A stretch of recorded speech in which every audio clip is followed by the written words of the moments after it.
Alright, we should be live. Microphone looks good. Alright, we're back. Working on cost.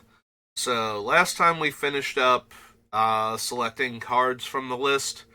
So, I've added a few things. I did say I was going to double check morphs and whatnot. So, we've added in, one of the bigger ones we added in, I put the Aurelia's Vindicator on the list, even though Vindicator, we can't turn it face up with cost and get the effect. Like, we just get the 4-2 Flying Lifelink Ward 2 creature at that point. But, two things about the Warrior. One, it is a morph creature, well, a disguise creature, so it fits with the theme of the deck. So we can just play it face down and that's fine. It also can buy us back our dead creatures. If we activate it for, like, if we flip it face up and X is like 2 or 3, we can exile, like, some of our dead creatures, and that way when this thing eventually dies, we get it back. But the last thing about it is, because of the way it works, it is worded much closer to the original exile a thing and then give it back later. So it doesn't exile the things until it leaves play, because it doesn't put them back into play afterwards if it hit them from the graveyard. It puts them in the player's hands. So that is a separate line of text on the Vindicator. So if you flip Aurelia's Vindicator face up and target like 5 of your opponent's creatures and then kill it in response, the ability will resolve and exile all of those creatures, and they will not get them back. So that's kind of interesting for Aurelia's Vindicator. So that one's now on the list. I put one of the larger Megamorph creatures. It's like a Krodic or something. Because even without the 1/1 counter from the Megamorph, it's still a 6/5, which puts it in the larger category for our creatures. So I think those were all the morph creatures. There might have been like one other, like, just big body creature that I missed, but I think that's the one. That's all of them that I put on the list. The other things I added on were a couple other ways to give our creatures haste, so that way cost can immediately activate. So one of the more interesting ones is this one here. So this is Ashling's Prerogative. It's a 2-mana enchantment. When it comes into play, you choose odd or even. Notably, for the purposes of game effects, 0 is even. Each creature with mana value of the chosen quality has haste. Each creature without the mana value of the chosen quality enters the battlefield tapped. So, cost is a 2-drop, but morph creatures have no casting cost. Where's the actual line here? Morph static ability functions in any zone, means you can cast it. Casting cost with these characteristics. There it is. So it becomes a 2/2 face down creature card with no text, no name, no subtypes, and no mana cost. So when a card has no mana cost and an effect tries to check to see what the mana cost is on it, like a land or Evermind, which is a card that can only be spliced onto cards, it doesn't have its own casting cost. Whenever it returns a value of no mana cost, the value is treated as 0. So all of our morphs have a mana cost of 0 when they come into play. So they will come in as zeros. Ashling's Prerogative will give them haste. And then if we turn them face up after that, as long as we've already attacked with them, which we have to be attacking with them in order to target them with cost, we can, like, they are still an attacking creature. It doesn't matter that they've lost haste now because they're no longer even on the other side. So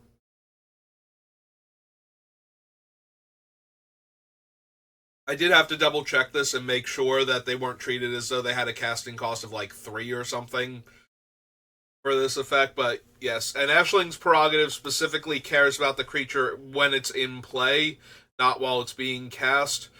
So, for example, if a creature has X in its mana cost, that X is treated as 0 for the purposes of these effects. It doesn't matter what the value of X was while the creature was on the stack. So it doesn't matter that we spent 3 on the spell. It matters that when it's in play, it's considered to have a mana value of 0 at that point, and therefore a casting cost of 0. So, Ashling's Prerogative is on the list. I put Thousand Year Elixir on the list just in case I want to use it for untapping cost to let him target 2 things in a single turn. Because that might actually be a thing. And there's one there's an enchantment from Fate Reforged. That is 2 mana, and you can spend red to give a creature with power 2 or less haste and can't be blocked this turn. And same thing applies. If we give it haste and attack with it, and now it can't be blocked and we flip it face up, it was a valid target for the effect at the time, so it still can't be blocked now. It's not contingent on the creature staying at 2 or less power to be unblockable. It's just that the creature has to have 2 or less power at the time we activate the ability, and since most of our cards that increase the creature's power do so as a trigger for it coming into play rather than having it enter with counters or something, we can target it with that enchantment in response to all of those triggers while it's still a 2-power creature and give it haste and unblockable. So, those are the cards that I added in while we were offline. So, but I didn't do a count. Shoot. I was working on this for so long I forgot to actually do the count. Oh, that's fine. We'll eliminate a whole bunch of cards anyway, so it'll just make counting it easier later for me. So we don't have an actual count to start off with, but we have a lot of cards, so I'm just going to assume that we need a whole lot of cuts. So one of the first ones that immediately leaps to mind is Mana Vault. The original reason to put this on the list is turn 1 Mana Vault, tap, put a morph creature into play, turn 2 cost, turn 3 attack with the morph and flip it up without having to have haste or anything. And that's a great start, but Mana Vault is pretty bad for this deck the rest of the time. Like, we do not need an accelerant that's eating into our own mana on other turns just to have that explosive of a start, so I think we're safe to cut it.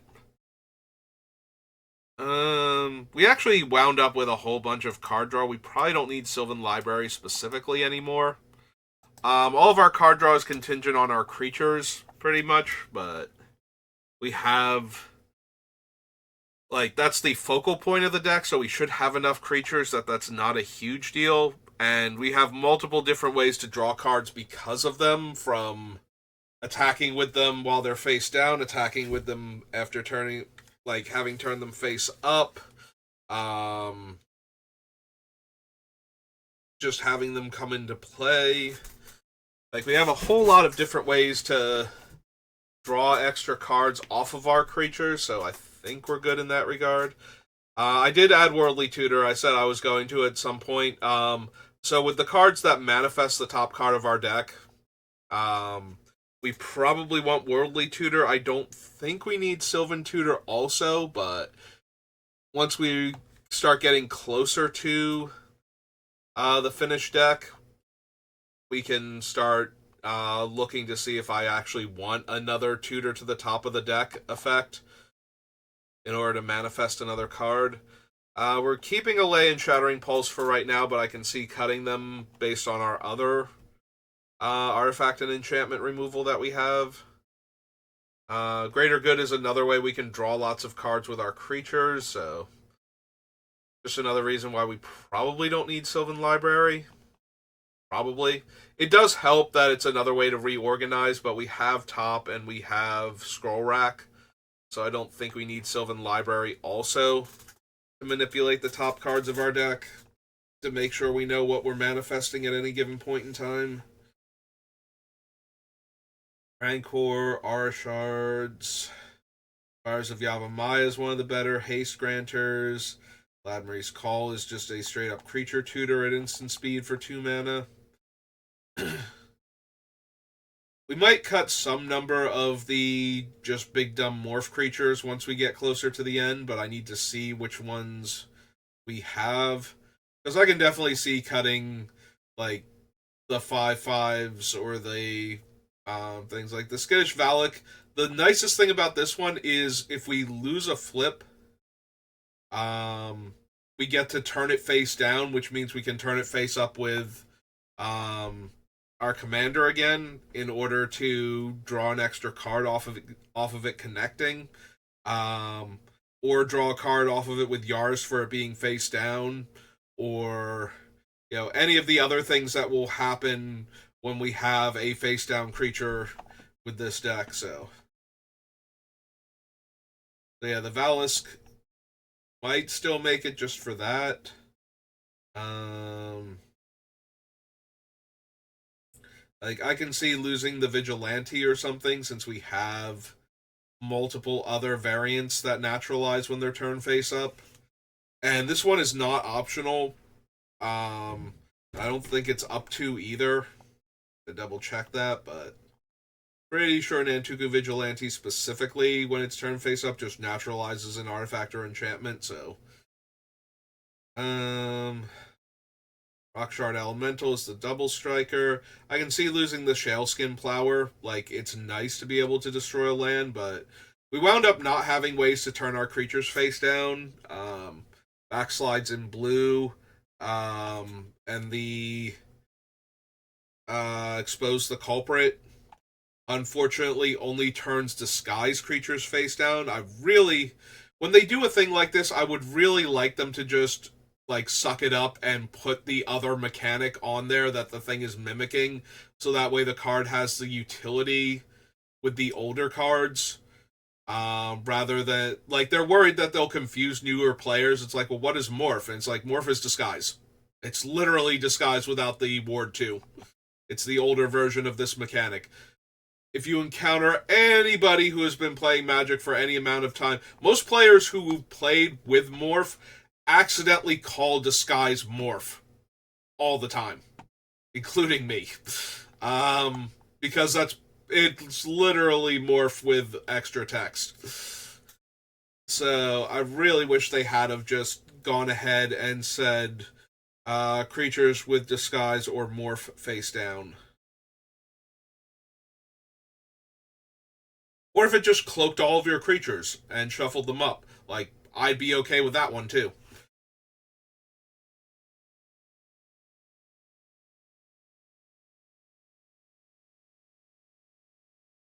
I just feel like the added utility would have been super helpful on the card. It would allow for more fun things to do with the card with the older cards. So, but yeah, we don't like Shaleskin Plower. That's I'm thinking of that because if we could keep turning it face down and turning it face up to destroy lands, that would be interesting. Also, with like so right now, all it does is destroy like a utility land or something. Root Elemental, I can see getting rid of, but I think it's got the same stats as the Crotic, and it lets me put a creature from my hand into play if I want to. So it probably stays over the Crotic at that point, who can just turn face up. If we can pay its like 8 mana Megamorph, it gets a 1/1 counter. Master Warcraft is fine. That's why I didn't go back and add Nature's Lore. Add a card Valkyrie is available to be cut. Like we don't need it.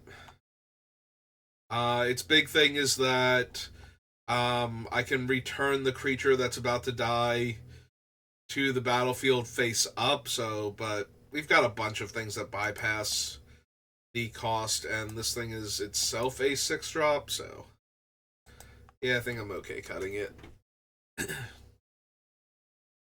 Elenite Hermit can stay. One of the few ways the deck can actually go wide. That's true. I do have to be careful. Ashling's prerogative is all creatures. So I will be giving opponents' creature tokens haste, among other things. Possibly their commander too, if they're even. So, mm, yeah, I'm thinking about it like it's what's his name, Orobrask, but it's not. I do want to be careful with that. That might actually make me go back and cut it. Stout arm is fine for right now. Vigor is fine. Of certainty, path to exile. Lightsteel Colossus is definitely one of the ones I want to randomly cloak slash manifest. Just ambush people with this 11/11 trampling infect monster. Norn is fine, but I can see cutting her. Orabrask. Also, I have Beast Within. I like glossed over Stroke of Midnight, and I never went back and added that in, so we probably want to add that into the list too. We don't really need the Conjurer's Closet. I like how I'm cutting these as though I needed to keep track of how many of them I'm cutting. Restoration Angel we don't really need anymore because blinking our creatures is not as big a deal as it could be. Boros Charm is fine for right now. Ash Cloud Phoenix is good. Hooded Hydra. I can see cutting the Instigator, but it's an interesting card in that it can A, steal an opponent's creature to make our attacks better, but B, it can also.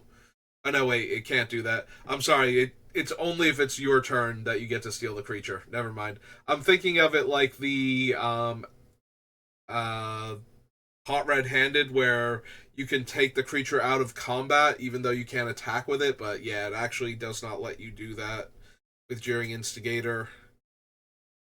So it has to be on your turn in order to threaten the creature. So that's another mark against it. So maybe I don't care about Jeering Instigator. I can see cutting the Master of Pearls because I don't normally go wide. Temur Charger gives trample, and that is so incredibly weak that the only reason this is still on the list is because of all the other cards I have that care about Morph. But I can definitely see cutting that one. Trail of Mysteries to buff our creatures and to get us lands. Woolly Loxodon's one of the just big dumb morph creatures. Break Through the Line is the enchantment. So it's red and 1, and it has red. Target creature with power 2 or less gains haste and can't be blocked this turn. The haste is until end of turn also, but that's kind of included with the can't be blocked as far as I'm concerned. Writing it out. Mastery of the Unseen has that life gain thing, but more importantly, the manifest effect of it. I can see cutting Rage Form. Giving double strike to some of our creatures is cool, but it's not really necessary. For the same reason that we don't have the manifest flying and lifelink enchantment, I can see cutting Rage Form. War Shaman functions as a pseudo removal spell in that we turn our creatures face up and they fight like mid-sized creatures and utility creatures, or in the case of something like the Cloud Scraper, we can actually kill, most things. Whisperwood Elemental just keeps manifesting, so I want to keep that. I can see cutting Wild Call as a one-shot that manifests the top card of your deck with counters on it.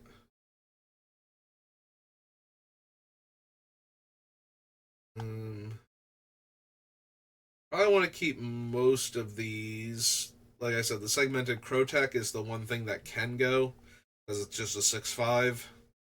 But that makes it one of the larger creatures that we can unmorph. We probably don't actually need the Conduit of Ruin. It is, like, its biggest thing is being able to grab either Emrakul or Blightsteel Colossus.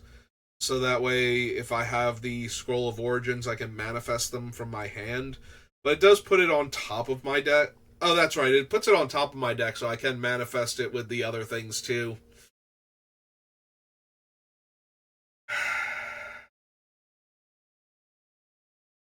So I think the biggest problem there is that everybody will know what I got, and depending on when I manifest it, might make it difficult for me to turn it face up in response to like a shock effect or other removal while it's vulnerable, depending on what it is. Yeah, I still think I'm gonna consider it. Nettle Drone is funny, but I don't think it's particularly good. Getting to untap every time I cast a face down, not really that impressive. Bishop is fine for right now. Duskwatch Recruiter, Promised End, Prevention is good. Galta is both fine to manifest and decent enough. Like, if we can knock her down to a 6 mana 12/12 Trampler by having like one of our larger creatures unmorphed early on, that's fine. Mox Amber works really well with our cheap commander to get that extra little bit of mana we need early on. I can see cutting the Ember Cleave, but not yet. Great Henge is almost definitely making it through. Yeah, all of the things that are contingent on me having large creatures to reduce their casting cost have a very high chance of making it into this deck. Luminous Broodmoth was on the list because of it brings back the creature face up with a flying counter on it, and I don't think that's actually necessary anymore. Alright, we have some weird things that I put on the list in case I had certain creature types, and I don't think I care about Winota. Also, I'm not turning my things face up with Zerda. Like, I'm not paying to turn them face up, so. Zerda. Yeah, I don't think I have the humans for Winota. We don't need Teleportation Circle. Well, we don't need the Golden Argosy. Free Matrix, Welcome, Galta Mavrin, Goreclaw, Chorus, Reprieve, Spore Nexus, Vindicator, Clang Basher. I can see cutting Delnay. I can also see cutting the Essence of Antiquity. Like, it's fun to stop my opponent from killing my stuff randomly with it, but it's not good outside of that, and then it's a 110. Pyrotechnic Performer might be the best card out of all of the things from Murders at Karlov Manor for face down creatures mattering. First Hellion is fine. Sumala Sentry. I can see cutting the Sentry, but I think I have enough.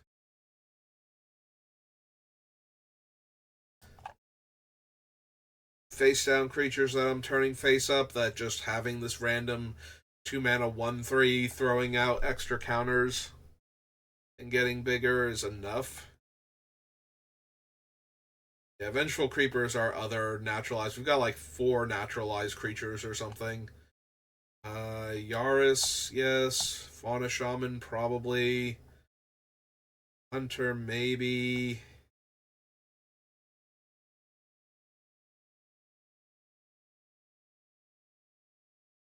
I don't know that I care about Elder Scale Worm. At first, I was thinking that we were getting one over on the game by sneaking it in, but that's not actually how it's worded. So, might be able to cut the Battle Driver.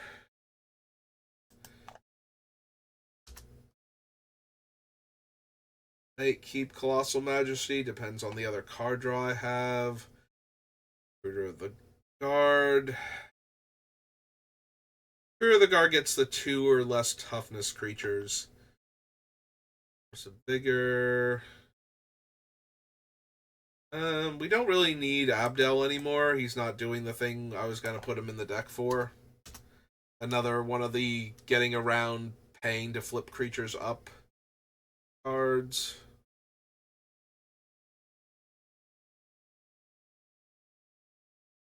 Earthquake Dragon is fine because it's our other large flying trample creature that we can sneak in. Also, it's a dragon we can tutor with the Hellkite from Scourge. So, kind of want to keep that one. Harper Recruiter, I don't think we have the creature types for it, so probably cutting that one also. I can see cutting the Loyal Unicorn. Um, Jasmine Boreal's okay, but we have a few other ways to make the creatures hard to block, so we might not need her.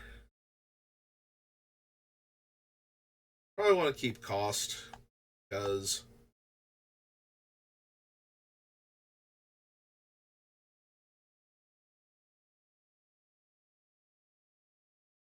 I can see cutting the Print Lifter Ooze. Um,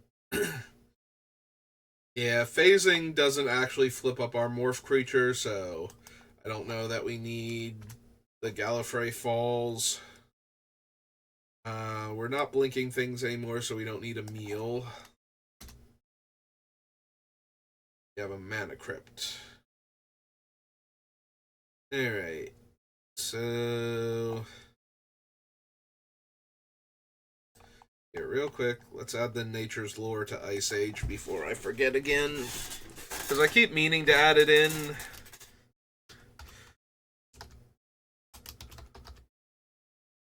Plus, I think I want to do our Mana Accelerants and probably our Naturalize effects too. Like, figure out what we have on the list so that way I can get rid of some of the redundant ones at least. Alright, let's start with our acceleration. I want to copy Soul Ring, Nature's Lore,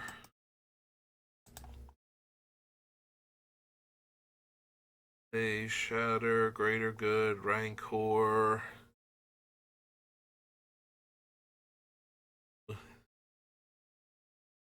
Histrodon. None of these are ramping us. New Crucible, Farseek, yes.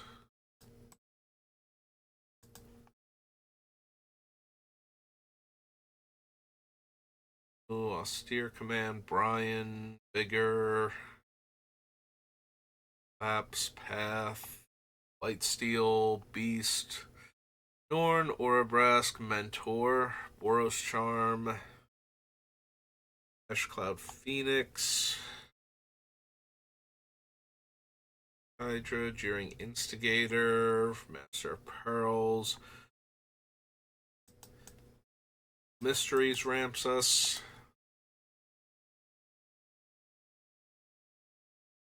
Shaman, Survivalist, Death Mist, Den Protector.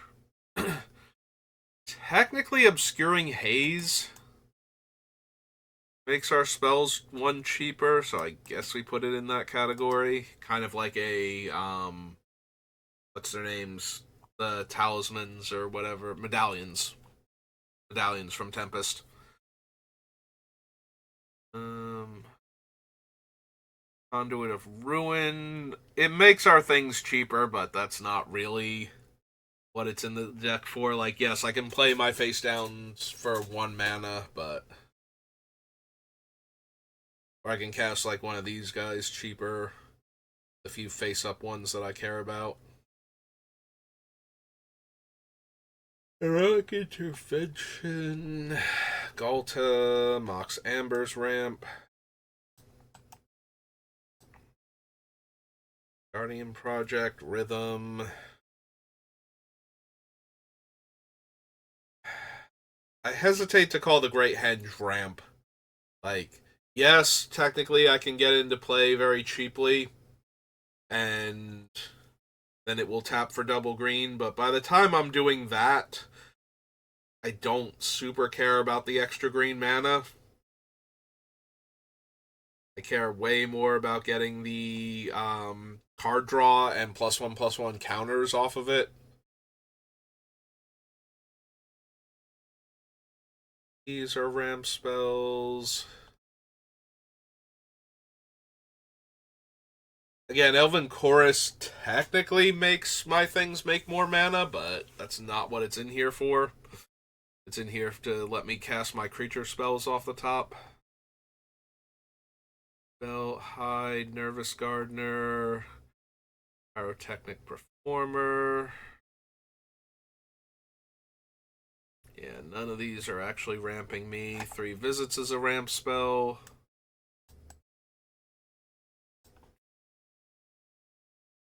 Eric, Swiftfoot, your Battle Driver, Colossal Majesty.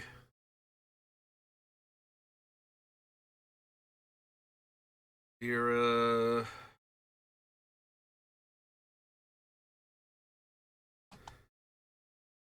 Guard, Force of Vigor. Signet's a ramp spell. Unicorn, Flawless, Deflecting. Technically, Jasmine is a ramp spell. But she's here to tap for mana to cast my guys sooner. True Identity, Veiled Ascension, Bolt Bender, 12, Print Lifter.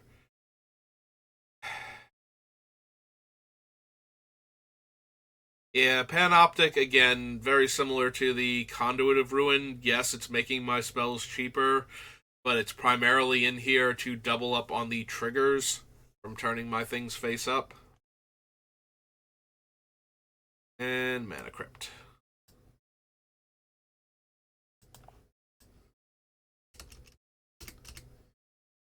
Alright, Mana Ramp. Currently have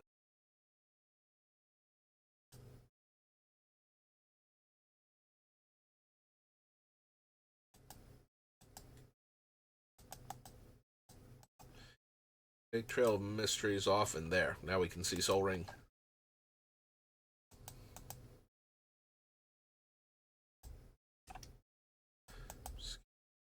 Mox Amber. 3 Visits. Arcane Signet. Jasmine. And Mana Crypt.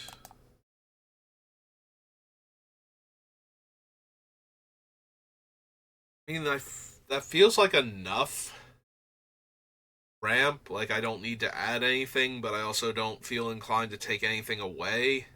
I can see cutting Jasmine because I have other ways to make my creatures unblockable. The fact that they have no abilities on them doesn't super matter.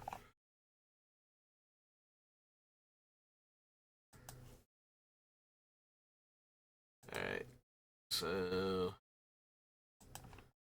real quick, so I'm not misremembering Stroke of Midnight, right? Like, it kills anything. Destroy target non-land permanent and gives the controller a 1/1 human. So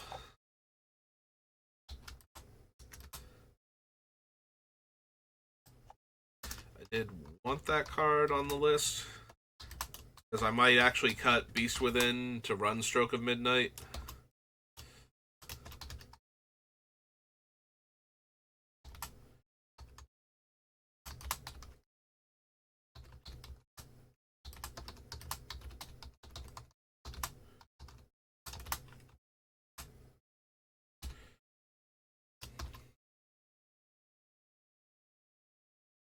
See, leaving that in, or like having that one be the one that we use, and I don't run Beast Within or Generous Gift because I don't need to.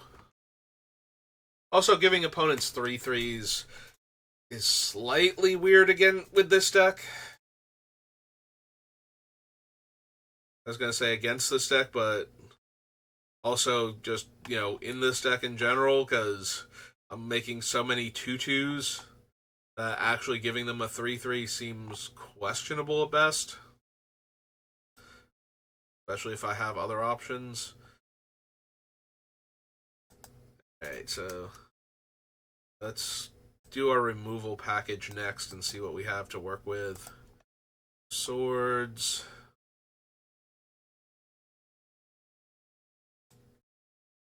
Lay and Shattering Pulse. Aura Shards.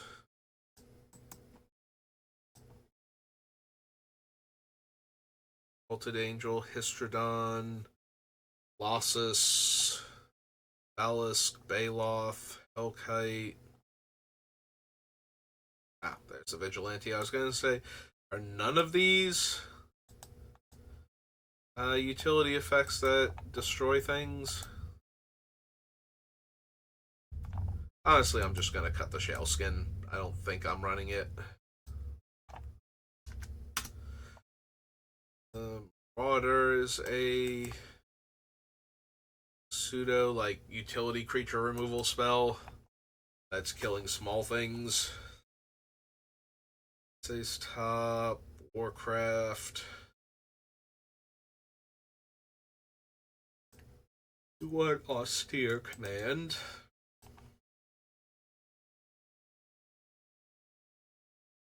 Here, Wild Ricochet, Lapse of Certainty, Path to Exile is removal.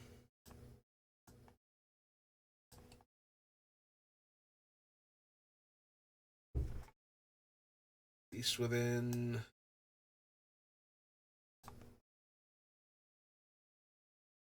Or damage to a player, Planeswalker, Indestructible, or give a creature double strike. Okay, so nothing on there is really any kind of removal spell, so. Instigator, Master of Pearls, Charger, Loxodon, Breakthrough, Form. The War Shaman is kind of removal. Like, every time I turn my creature face up, I can fight something, so.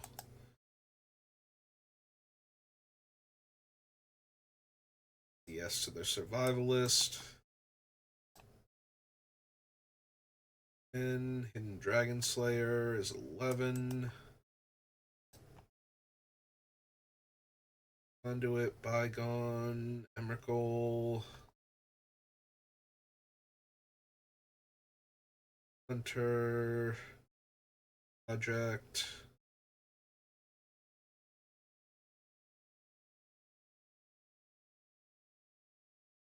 Farewell.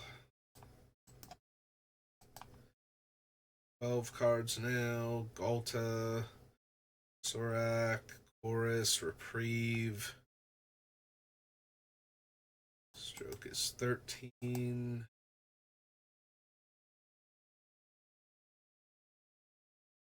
I can use Vindicator as removal, but I kind of need another removal spell or way to interact with her in some other way to use her that way.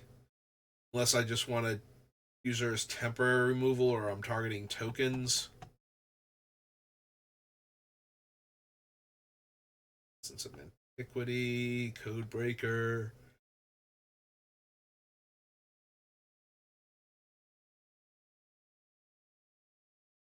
Only deals the damage to opponents. Unyielding Gatekeeper. Unyielding Gatekeeper functions as removal. Like, if I don't want to blink my guy to save it, then its primary purpose is to exile an opponent's permanent and give them a 2/2 replacement.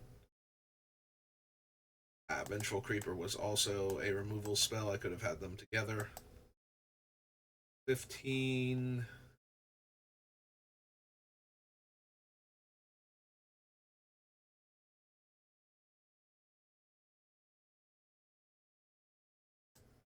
Force is 16.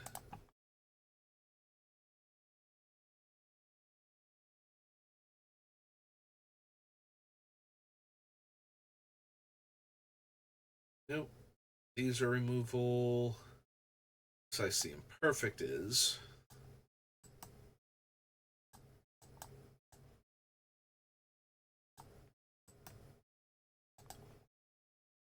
Trouble in Pairs, True Identity, Veiled Ascension, Bolt Bender. No. Yeah, the more I see this card, the more I think I do not need it at all. So, all right. So that was Ramp. Come down here a little bit. We go Removal.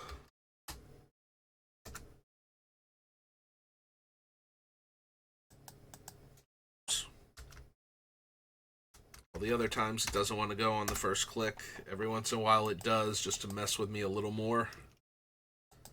Aura Shards. Cuckoo Vigilante. Skirk Marauder. Steer. Path. Beast Within. Shaman. Biblist. Dragon Slayer. Well. Stroke. Gatekeeper. Vengeful Creeper. Force of Vigor. Excise. And that's it.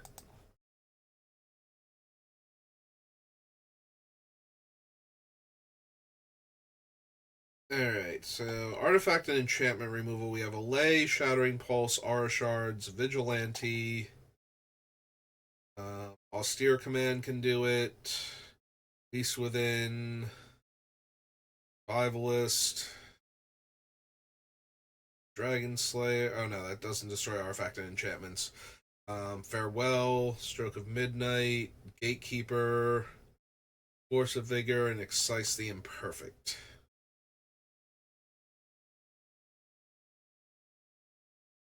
Definitely don't need all of these. I think with the Aura Shards, we're safe to cut the Allay and the Shattering Pulse.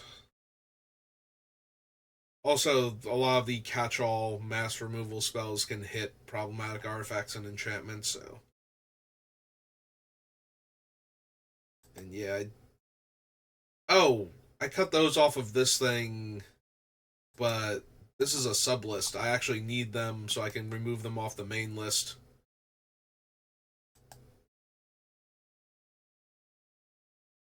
Yeah, I need Allay and Shattering Pulse there so I can go kill them up top. Yeah, we don't need Beast Within.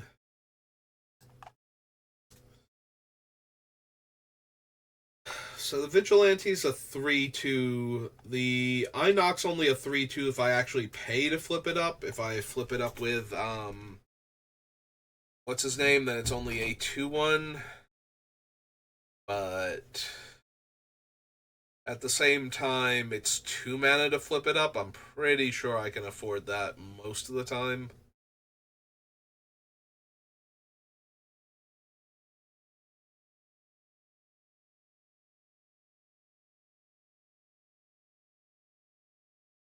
So yeah, I don't think I need Nantuku Vigilante.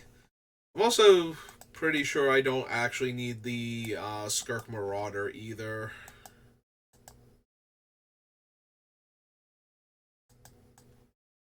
Like that one seems very low impact as far as my morph creatures go.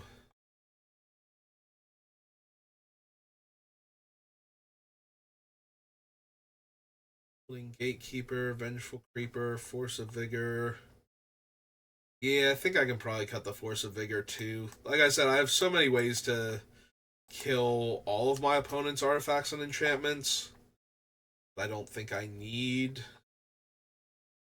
the other ones. Alright, so Allay and Shattering Pulse. Beast Within.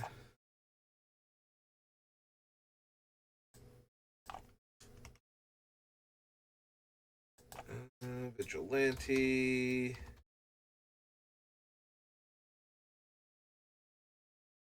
Yes, thinking I was getting around it by not typing in Nantuku when they're like one of the more common races that show up in a set with morph, but it's right there. Okay. Not actually help me. All right. I was gonna say this is gonna give me actual vigor and force of vigor. Okay. Clear all those off the list. So real quick, human. That's true. We also have to do that. I'm pretty sure we can cut this one. Like if I get rid of human, if I go rogue, we have jeering instigator and codebreaker. If I do wizard, we have exactly bolt bender, cleric. Gatekeeper's a cleric. Bygone bishop. Oh right, we have gatekeeper on here twice because it's a removal spell. And warrior. The recruiter itself, which doesn't count. Experiment 12. Hidden Dragon Slayer. Stout Arm. Holy Loxodon. Den Protector. Hidden Dragon Slayer. We have a fair number of warriors, actually. Flame Crusher. But yeah, I don't think we have enough of the various creature types for the Harper Recruiter. Which gets rid of another human off the list for Winota. Alright, what are my humans? Belladon, Jasmine, War Shaman, Dragon Slayer, Mentor, Master, Den Protector, Duskwatch Recruiter, Winota herself, Sorak and Goreclaw, which is probably the best one we could hope to hit. Delnay, Subira, Recruiter. So, yeah, I don't think we need Winota at all either. Sorry, Winota. I wasn't sure how many morph creatures that were humans we were going to wind up running.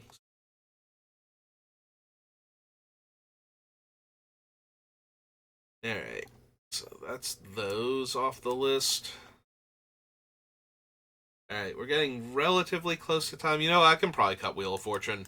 It's already, like, way too expensive for most people anyway, and this way we just cut it off the list entirely, rather than going, or you just run Wheel of Misfortune, or Reforge the Soul in its place. We have enough card draw. We don't need this, like, $600 or $700 card or whatever it is. Whatever insane price tag Wheel of Fortune currently commands. Rancor, Aura Shards, Fires of Yavimaya. All is still good.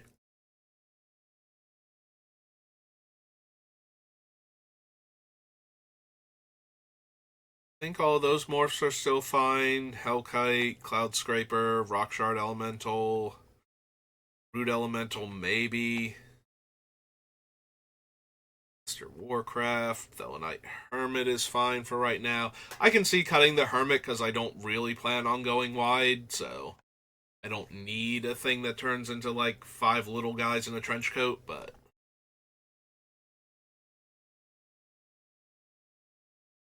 it does give me something less one huge creature, more, oh, here's a whole bunch of little dudes that can block for a turn or something. Mentor of the Meek, Boros Charm, Phoenix, Blade. I can see cutting the Ghost Fire Blade. It's like very, very medium in this deck. Jeering Instigator. Yeah, Jeering Instigator's probably low enough impact. We don't need him. I can see cutting the Master of Pearls, the Temur Charger.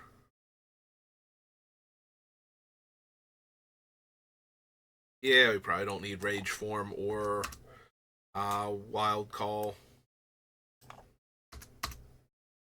being completely honest. Skewering Aether. Probably gonna wind up cutting the Crow tag, but can leave it on for right now just because we want to make sure we have a critical mass of morph creatures by the time we're done. Like, it might be better to cut one of the big dumb creatures I'm hoping to manifest before I consider cutting a creature that just naturally comes in face down. Avrin, Sorak.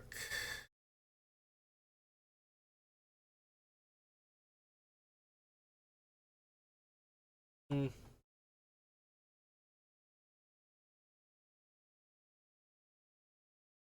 Garrick, Swiftfoot Boots, other Garrick.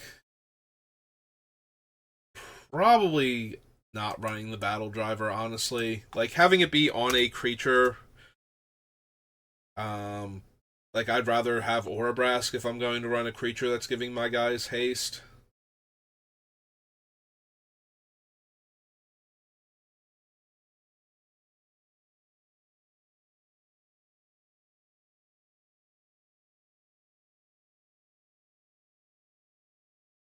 Alright, well, we're just about at the hour mark, so I'm going to call it there for right now. I'll do an actual count and figure out how many cards we have to work with, and we'll pick up there next time. So thank you for watching, and I will see you then.